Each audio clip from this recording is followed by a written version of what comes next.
Olá, sexto ano, tudo bom com vocês? Sejam bem-vindos a mais uma aula de ciências. Meu nome é Fabiano e hoje na nossa aula 19 nós vamos falar sobre a descoberta da célula. Mas antes da gente começar nosso assunto de hoje, vamos relembrar o que a gente conversou na aula passada? Vocês lembram do que a gente estava conversando? Nós estávamos falando de astronomia, nós falamos de modelos. Modelo heliocêntrico, modelo geocêntrico. Lembram desses conteúdos? Lembra a diferença entre esses dois termos, heliocêntrico e geocêntrico?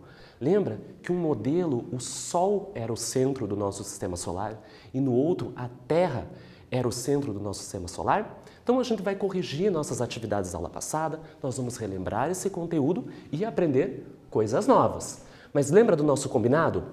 Pega o caderno, pega a caneta, pega o lápis porque a gente vai anotar muita coisa, muito conteúdo novo, muita informação e eu sei que vocês estão caprichando. Vocês acreditam que muitos de vocês estão entrando em contato comigo? Estou ficando tão feliz, mostrando que estão fazendo as atividades, estão fazendo experimentos, estão dizendo que estão gostando das aulas e é isso mesmo. Então eu espero que vocês estejam gostando tanto quanto eu. Então vamos começar a nossa aula de hoje sempre daquele mesmo jeito, corrigindo as atividades da aula passada.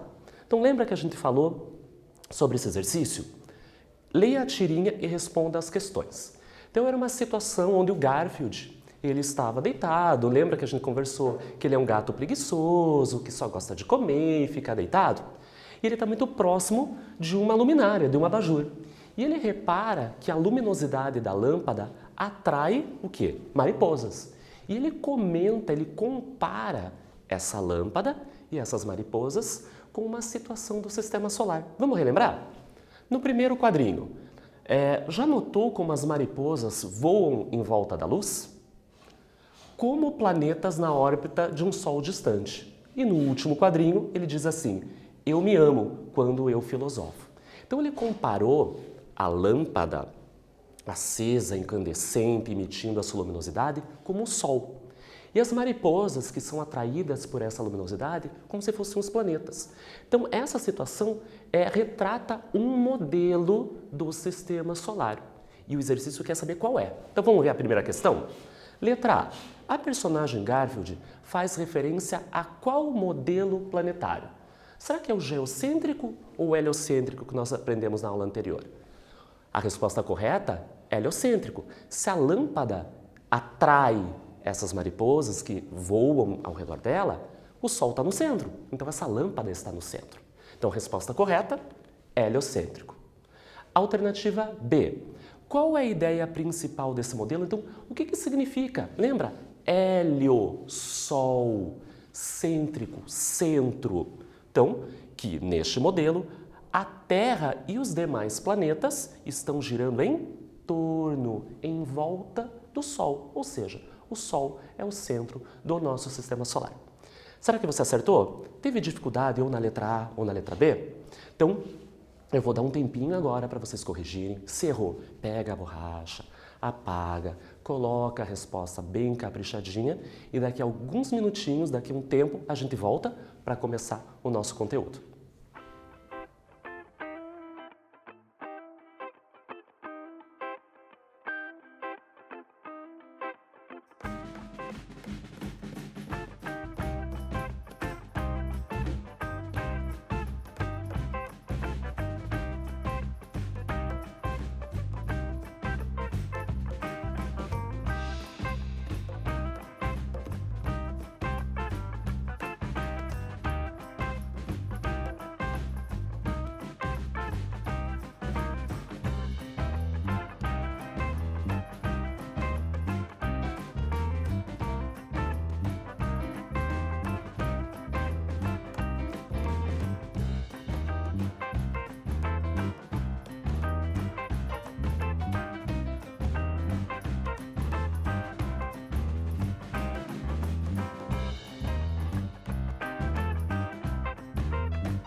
Corrigiu o exercício? Fez caprichadinho aquela letra bonita? Então vamos corrigir mais um exercício? Vocês lembram que na aula passada foram 2 atividades que eu passei? Então vejam a segunda. Diferencie o modelo geocêntrico do modelo heliocêntrico. Então esse foi o nosso conteúdo da aula passada, né? Então nós conversamos, nós discutimos, eu mostrei pontos que diferenciavam essas duas teorias. Ao longo da história da humanidade, os estudiosos, os pesquisadores, eles se perguntaram quando eles olhavam para o céu, mas quem é o centro, né? Quem está no centro do nosso sistema solar? Por isso que eu apresentei para vocês essas duas teorias.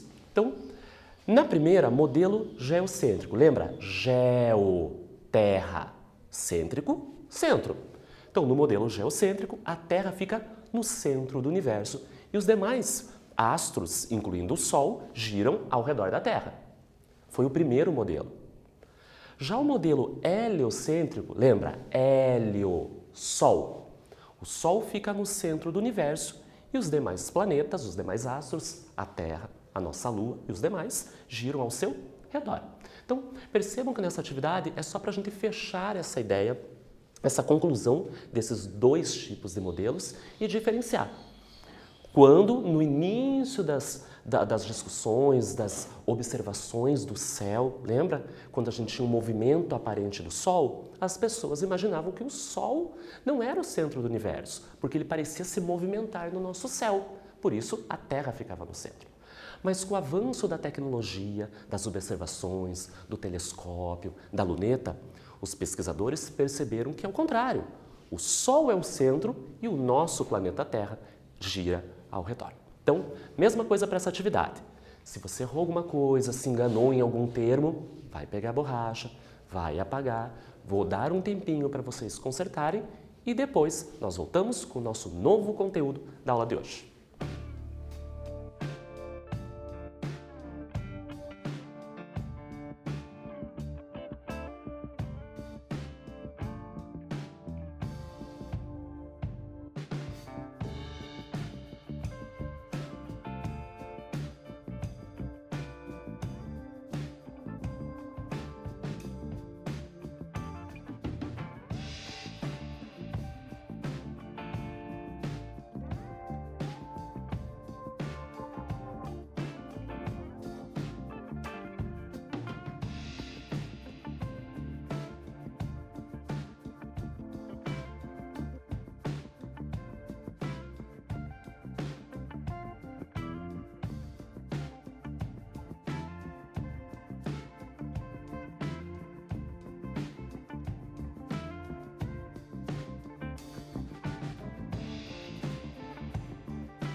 Copiou? Anotou? Corrigiu o teu exercício? Perfeito. Então agora a gente deixa o nosso caderno um pouquinho de lado, né? Nós já corrigimos as atividades da aula anterior e agora a gente vai aprender um novo assunto, coisas novas. Eu sei que vocês estão curiosos para saber. Então, observem essa imagem que eu trouxe para vocês. É uma situação do nosso cotidiano, não é verdade? Quem tem bichinho de estimação? Um gato, um cachorro. Nessa situação, você está vendo uma mãe, a sua filha, passeando no parque com um bichinho de estimação. A gente leva os bichinhos para passear, né? Nós fazemos atividade física e os bichinhos também precisam. Então, é uma situação muito comum do nosso cotidiano. Infelizmente, hoje, né, a gente não pode fazer essa situação tão simples devido à situação do Covid-19, que é para a gente ficar em casa dentro do possível. Então, essa situação passou, né? Não está acontecendo agora e eu lanço uma pergunta para vocês. Existe alguma característica comum a todos os seres vivos desta imagem? Então, primeira coisa que eu pergunto para vocês, quais são os seres vivos que estão representados nesta imagem? Eu tenho árvores, eu tenho a grama, então eu tenho vegetais, é um primeiro ser vivo. Eu tenho o cachorro, eu tenho as pessoas, a mãe, a sua filha, então eu tenho animais, eu tenho os seres humanos e eu tenho plantas. Então nós já identificamos os 3 seres vivos desta imagem. Pode ter mais algum perdido, mas o meu olho, o olho do professor Fabiano não está tão bom para ver se tem uma formiga, se tem algum inseto voando. A princípio, vamos nos prender a esses 3 seres. As plantas, os animais, representados pelo cachorro, e os seres humanos, que nós também pertencemos ao reino dos animais, mas vamos separar e deixar como seres humanos. Bom, já conhecemos os 3 seres. Agora eu pergunto para vocês, quais são as características, pode ser mais de uma, que é comum às plantas e aos animais e aos seres vivos? Então eu quero que vocês observem essa imagem, observem esses seres que estão fazendo a sua caminhada no parque e daqui a pouco eu volto para discutir com vocês qual é essa característica ou quais são essas características.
Então, pensou em qual característica ou quais características esses 3 seres compartilham? Ah, Fabiana, eu fiquei pensando nesse tempinho que você deu, eu fiquei olhando a imagem. Bom, eu acho, né, vocês estão conversando comigo, que os seres humanos, nós nos alimentamos, mas o cachorro também come. Então, talvez uma característica em comum é que tanto os animais, os seres humanos, se alimentam, nós comemos. É uma característica em comum, mas a gente tem que pensar em todos, nas plantas. Será que as plantas comem? Do que será que elas se alimentam? Elas também se alimentam, né, dos nutrientes que estão presentes no solo, da água, utilizam a energia do sol. Então, todos os seres precisam se alimentar, mas não é essa característica que eu estou conversando. Ah, Fabiano, será que todos esses seres respiram? O cachorro, né, ele precisa respirar para sobreviver. Nós, seres humanos, também precisamos respirar para sobreviver. Então, é uma característica em comum. Será que as plantas respiram? Elas utilizam o gás para sobreviver? Embora elas tenham um processo chamado fotossíntese, onde elas utilizam o gás carbônico presente na atmosfera, mas elas não precisam desse gás. Elas só fazem essa conversão, né? Elas transformam em oxigênio e elas liberam para os seres vivos. O gás carbônico elas não necessitam para respirar do jeito que a gente imagina nos pulmões, por exemplo, dos animais e dos seres humanos. Ela faz um outro tipo de processo. Então, embora os gases sejam necessários, mas também não é essa característica que eu estou falando para vocês. Mas então, Fabiano, qual que é a característica em comum? Será que todos eles estão vivos, já que são considerados seres vivos? Você está indo no caminho certo. Então, independente se é planta, se é um animal, no exemplo cachorro, ou nós seres humanos, todos nós estamos vivos e desenvolvemos atividades. Brincamos, caminhamos, corremos, comemos, respiramos.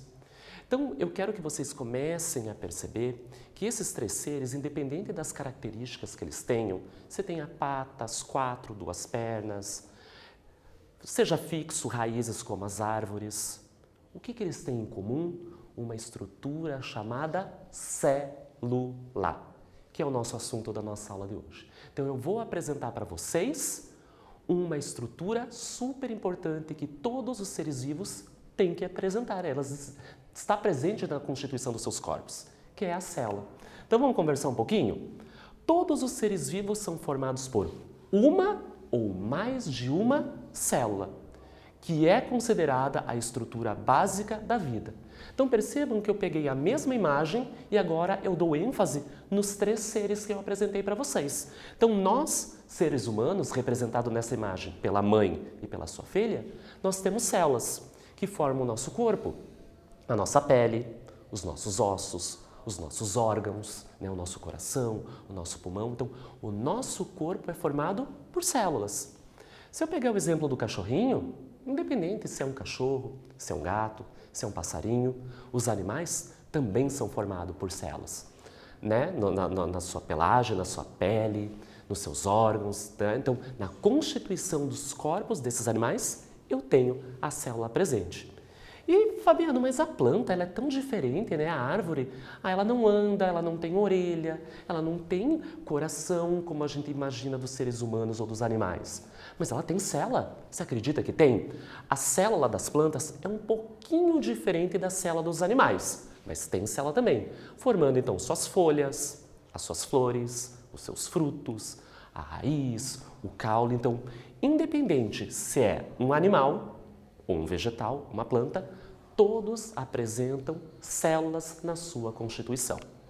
Olha que legal esse esquema que eu trouxe para vocês. Já que a gente aprendeu hoje que os seres vivos têm na sua constituição física, na sua estrutura, células, eu posso classificar os seres vivos de acordo com a quantidade de células. Então, a gente vai aprender agora um segundo conceito e depois um terceiro. Então, a gente já aprendeu o que é célula. Então, o objetivo da nossa aula de hoje é saber o que é uma célula, que é a unidade fundamental estrutural de todos os seres vivos, que desempenha várias atividades. E eu vou contar isso mais para frente, em outras aulas.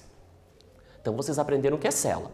Vamos aprender agora a classificar os seres vivos de acordo com a quantidade de células. Eu tenho seres uni- e pluricelulares. Vou dar aquela dica, vou chegar até mais pertinho. Toda aula não tem uma dica? Vou dar outra dica para vocês. Celulares vem de célula. Então, seres unicelulares são aqueles seres que apresentam uma única célula. Só uma.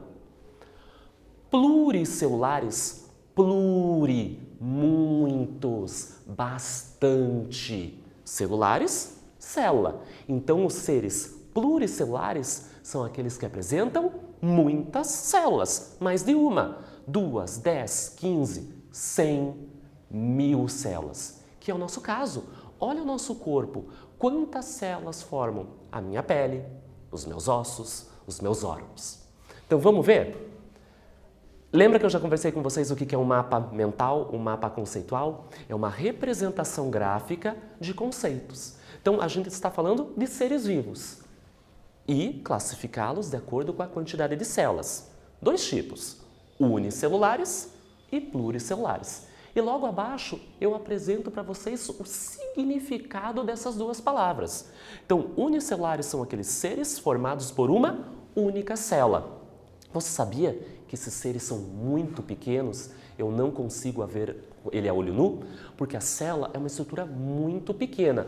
Se ele só é formado por uma célula, o corpo dele é a própria célula. ele é microscópico, eu não vejo a olho nu. Já seres pluricelulares, eu tenho muitas células juntas.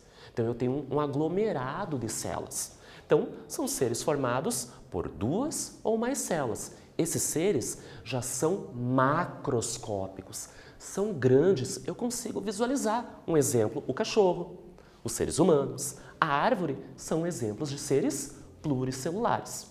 Vamos copiar esse mapa conceitual no nosso caderno? Então, eu vou dar um tempo para vocês, eu quero ver bem caprichado. Coloca a data, coloca o número da aula, coloca o tema, o conteúdo da nossa aula de hoje, que é a descoberta da célula. E, bem caprichado, vocês vão copiar esse mapa conceitual e daqui a pouco a gente volta para conversar mais um pouquinho sobre a célula.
Copiou o mapa conceitual no teu caderno? Legal a ideia dele, né? De forma resumida, ele mostra um conceito, uma informação relevante e o que significa. Vamos para aquela parte que vocês gostam, que vocês sempre pedem. Ah, Fabiano, vamos fazer o quiz, eu quero ver se eu estou entendendo o conteúdo. Então vamos para aquela parte que vocês gostam bastante. Primeiro quiz de hoje, nós vamos ter 3. Primeiro de hoje. A unidade básica de todos os seres vivos é: letra A, membrana, letra B, núcleo, letra C, parede celular ou letra D, a célula. Esse exercício é bem fácil. A gente está começando a esquentar as nossas informações, os nossos conhecimentos. Então eu vou dar um tempinho para vocês pensarem, responderem bem alto lá no lado de lá e quando eu voltar eu quero ouvir essa resposta.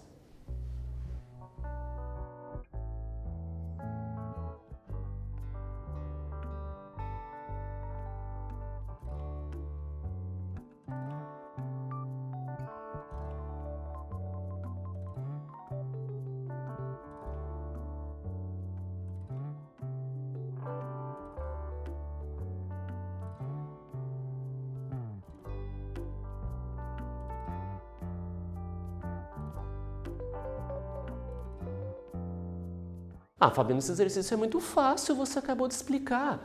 Que a unidade básica de todos os seres vivos, que forma todos os seres vivos, os seus corpos, é a célula. Eu sabia que era essa resposta, mas eu vou falar para você, Fabiano. Eu nunca vi falar de membrana, de núcleo, de parede celular. Vocês acreditam que essas palavras nós vamos aprender ao longo dessa aula de hoje e das próximas? Porque essas palavras estão relacionadas com a célula, são as partes de uma célula. Então eu concordo com vocês que esse exercício era bem fácil.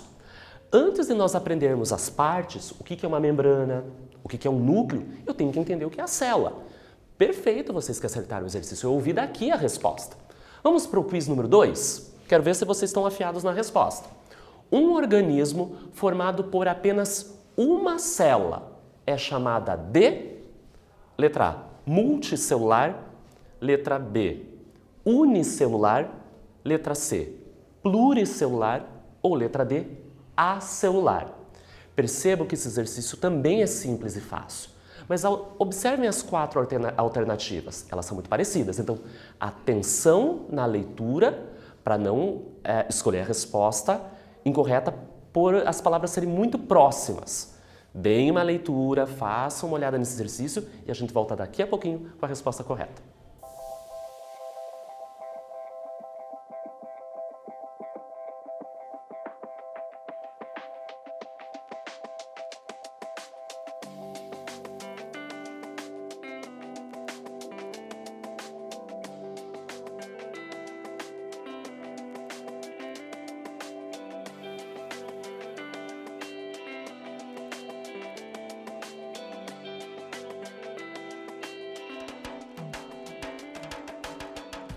Esse exercício é um pouquinho mais trabalhoso, é um pouquinho mais difícil pelas palavras, mas não é tão difícil quanto parece.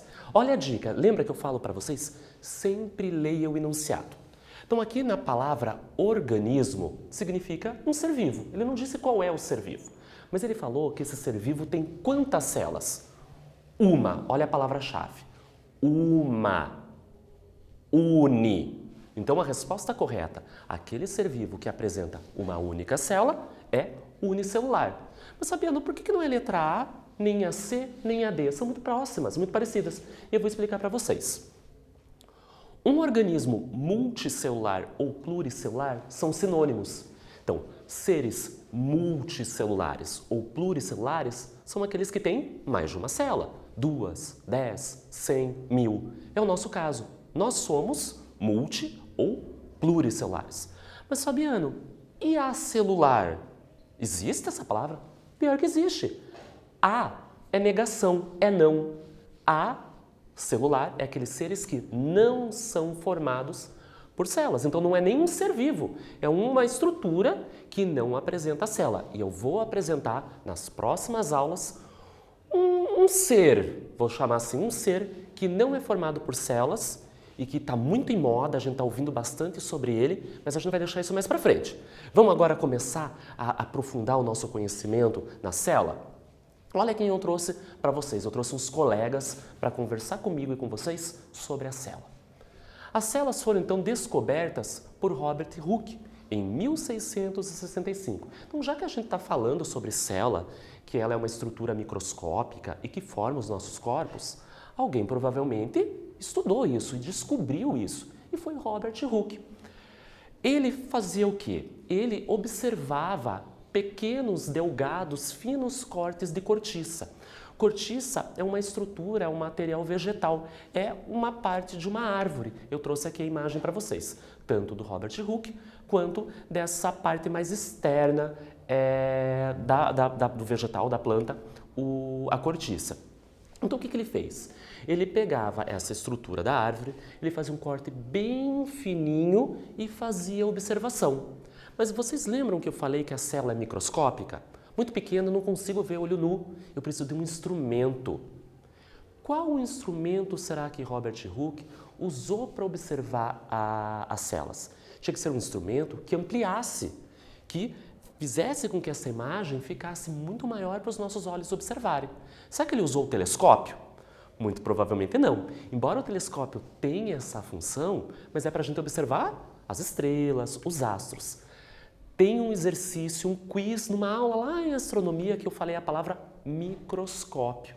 Então, nós vamos começar agora a falar de um instrumento que foi fundamental para o estudo da célula, que ele pudesse ampliar, trazer para mais perto dos nossos olhos essa estrutura, a célula. Então, esse importante pesquisador, o Robert Hooke, analisou esse corte de cortiça num microscópio. Então, sem o microscópio, não poderíamos ter essa ciência que estuda as células. Ele foi fundamental para que nós conhecêssemos e aprofundássemos nossos conhecimentos sobre essa estrutura. Então, microscópio é essencial para a observação das células. E ele verificou o quê? Espaços vazios, o qual ele chamou de célula. Olha que interessante. Eu trouxe para vocês nessa imagem em movimento o microscópio, muito parecido, muito próximo com o microscópio que o Robert Hooke usou lá no tempo dele, e ele colocou num determinado espaço, numa parte desse microscópio, um pedacinho dessa casca dessa árvore. Lembrando que ela é um ser vivo, então é formado por células. O microscópio é um instrumento que tem lentes, conjunto de lentes, que vai ampliar essa imagem. E ele observou um monte de buraquinhos, ocos, um espaço que não tinha nada dentro. E ele chamou esse espaço de célula. Vamos ver mais um pouquinho?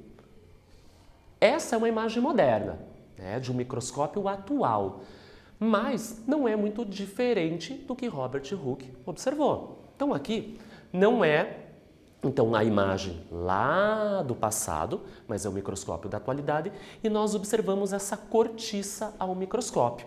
Então nós percebemos vários espaços. Vocês percebem? Muitos quadradinhos, muitos retângulos, embora eles não tenham um formato muito certinho, todos iguais, vocês percebem cada um desses espacinhos? Cada um desses espacinhos que estão vazios, Robert Hooke chamou de célula. Vamos ver mais um pouquinho? Olha lá, essa é a imagem original que ele observou. Então, Robert Hooke observou buraquinhos ocos na cortiça. Porém, antes da morte do vegetal, havia estruturas vivas nesses espaços. Então, o que aconteceu? A árvore é um ser vivo, como eu, como você. A árvore se alimenta, então ela absorve nutrientes do solo, da água, utiliza a luminosidade, o gás que está em torno dela e faz um processo chamado fotossíntese. Assim, essa árvore cresce, fica bonita, floresce, fica muito, embeleza os nossos parques, as nossas cidades. Então, quando essa planta está viva, recebendo os nutrientes, crescendo, ela tem as células. E essas células desempenham várias atividades. Porém, quando os seres vivos, infelizmente, morrem, eles entram em decomposição. Lembra que nós já falamos isso na cadeia alimentar? Que nós temos os seres decompositores. Então, infelizmente, quando os seres vivos morrem, as células também morrem. Então, o que o Robert Hooke observou? Ele não observou célula nenhuma. Ele não viu a estrutura célula. Ele viu o espaço aonde a célula ficava. Porque a cortiça, a parte mais externa, é uma parte morta. Cortiça, Fabiano, acho que eu já ouvi esse nome. Não é o mesmo material que faz a rolha das garrafas? Sim, é aquele material, vocês já perceberam que ele é leve, todo poroso, cheio de buraquinhos? Então, essa estrutura cortiça é a parte mais externa da árvore, que protege a árvore, que impermeabiliza essa árvore. Ela é uma camada morta. E tinha nessas estruturas, nessa cortiça, células vivas. Conforme essa planta morreu ou foi retirada essa cortiça, as células não receberam mais nutrientes e acabaram morrendo. Essas células entraram em decomposição e só ficou o espaço aonde essas células se encontravam. Então, Robert Hooke só percebeu o espaço, não a célula propriamente dita. Então, as células são estruturas geralmente microscópicas. Eu posso encontrar uma outra célula um pouquinho maior macroscópica, que não podem ser vistas a olho nu. É por isso que o primeiro registro de uma célula foi feito apenas após a criação, a descoberta do nosso microscópio. Vou contar para vocês um segredo. A gente vai ter uma aula só sobre microscópio. Então não se preocupa que eu vou falar das partes, como ele funciona. Acredita-se que o primeiro microscópio foi inventado na Holanda, por volta de 1590, por Zacharias Janssen e seu pai, Hans Janssen. Eles eram relogeiros e eles utilizavam lentes para ampliar os mecanismos e consertar os mecanismos desses relógios. E eles foram colocando essas lentes muito próximas e eles perceberam o poder de ampliação. Aqui tem um modelo muito rudimentar do primeiro microscópio, onde eu tenho uma lente ocular, que fica próxima aos nossos olhos, e uma lente objetiva, que fica próximo ao objeto que eu quero observar. Vocês acreditam que esse primeiro microscópio ele não foi utilizado para a ciência, e sim mais como um brinquedo, para ampliar bichinhos, insetos na natureza? Acredita-se que os primeiros materiais biológicos, ou seja, as células dos corpos, por exemplo, dos animais e dos vegetais, foram observados por Anton van Leeuwenhoek, que nasceu em 1632 e morreu em 1723. Ele foi um pesquisador que observou outras estruturas, não mais a cortiça, protozoários, que são seres vivos, bactérias e até os espermatozoides. E aqui eu trouxe para vocês uma imagem do Anton van Leeuwenhoek. Bom, eu trouxe mais dois colegas para a gente conversar, né? Apesar de os primeiros materiais biológicos terem sido observados por Leeuwenhoek, então está aqui, foi Robert Hooke que observou pela primeira vez a estrutura a qual chamamos de célula. Embora Leeuwenhoek foi o primeiro a observar estruturas celulares, mas ele não utilizou o nome célula. Após as observações de Leeuwenhoek, Robert Hooke observou as cortiças e ele percebeu essa estrutura. Ele se preocupou em nomear. Embora Leeuwenhoek foi o primeiro a observar as células, mas ele não deu nome. Ele só viu a estrutura. Ele viu os seres que eram formados por células. Robert Hooke, sim, deu esse nome que nós utilizamos até hoje. Vamos para o nosso terceiro e último quiz de hoje? Robert Hooke observou uma lâmina muito fina de algum material e denominou cada um dos poros de outro nome nós vamos encaixar. Então são duas palavras que nós vamos encaixar nessa frase. Será que ele observou cortiça e cada buraquinho ele chamou de célula? Será que ele observou célula e deu o nome para cada buraquinho de cortiça? Será que ele observou um favo e cada buraquinho ele chamou de célula? Ou ele observou uma cortiça e cada espacinho, cada buraquinho ele chamou de favo? Quero ver se você prestou atenção nessa aula e daqui a pouco eu volto com a resposta correta.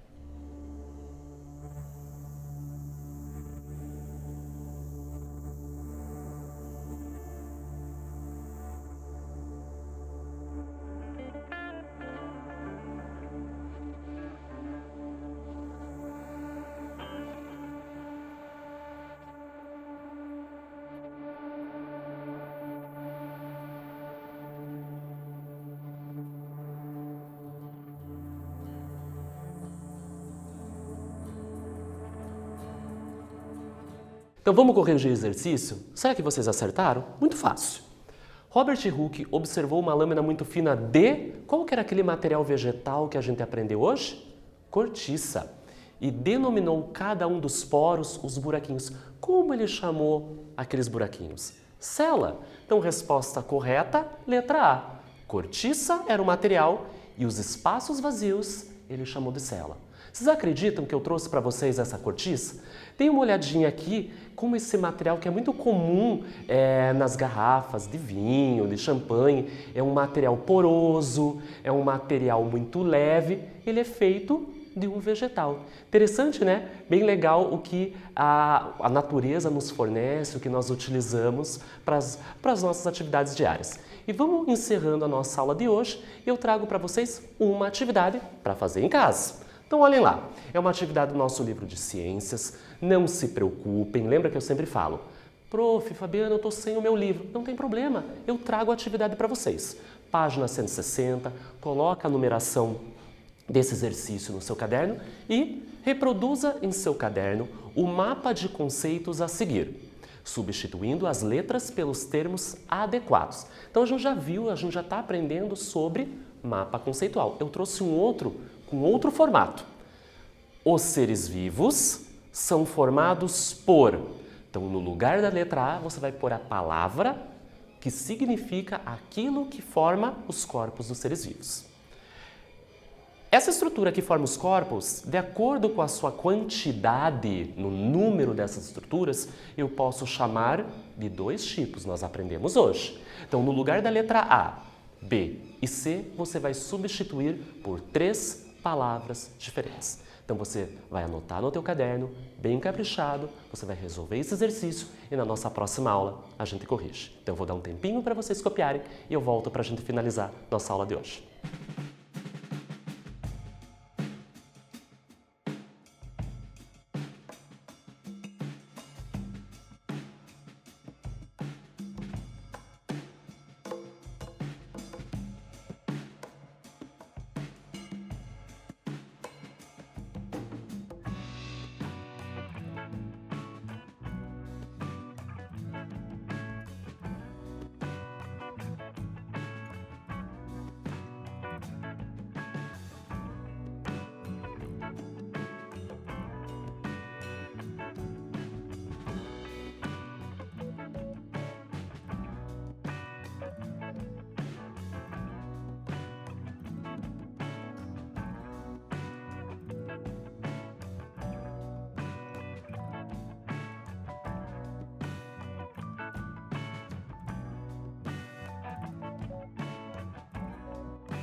Copiou o exercício no teu caderno? Bem caprichadinho? Então você vai relembrar esses conceitos, esses conteúdos e você vai fazer na sua casa, naquele lugar calmo, na sua escrivaninha, numa mesa, em silêncio, resolver esse exercício, tá bom? Que na nossa próxima aula a gente corrige. Vocês acreditam que a aula de hoje acabou? Tudo que é bom, infelizmente, acaba. Então eu espero que vocês tenham gostado do nosso assunto de hoje, tanto quanto eu gostei de apresentar para vocês. Bons estudos e até a próxima!